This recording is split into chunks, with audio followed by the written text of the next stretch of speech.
Hi everyone, I'm former Republican State Senator Phil Harriman, and always joined by my colleague and friend, former Democratic State Senator Ethan Strimling.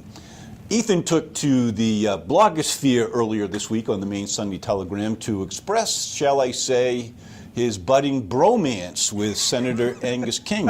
What prompted you to write such a flowery, complimentary piece on Angus King? When you do right by me, brother, I'm going to step up and do right by you. I wouldn't quite call it a bromance, not yet, but yeah, I have actually been very impressed. You'll remember, of course, when he was running for office, I was very critical of his campaign because he really was not taking very strong stands on issues. It was all in the middle, a little bit of this, a little bit of that. And so I took him to task. In fact, I labeled his campaign the Seinfeld campaign after the sitcom, because that sitcom was apparently, quote unquote, about nothing.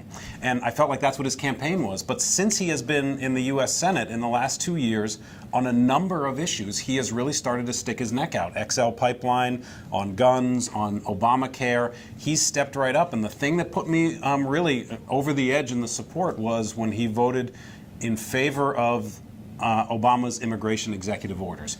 That protecting families from being torn apart in that way, that meant a lot to me. So that's why. Well, I can understand the emotional connection to the issue, but not to go too far astray.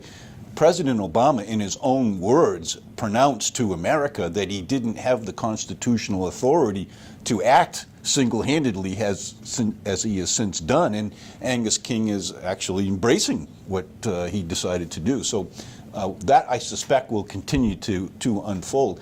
I actually had the opportunity, the pleasure actually, of serving in the state Senate when Angus King was governor, and here's what I think has emerged. When you're the governor, you can actually pick and choose the issues that you want to stand out and be in front of and cheerlead for or against. When you're in the United States Senate, as these bills come before you, you got to either vote yes, no, or present, as some have done in the past. Yes.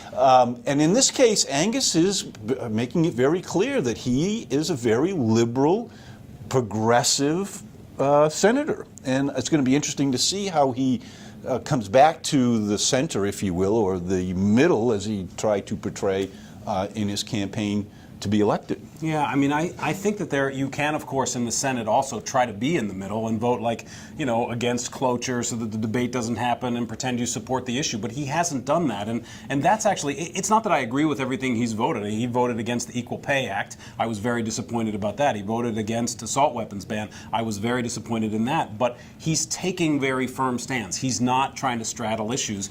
And for the most part, he's siding with those who are the most vulnerable, those who are the most powerless. And for me, that's very important, and I'm glad. I'm feeling gladder and gladder by the minute that he is one of our United States senators. Well, I give him this.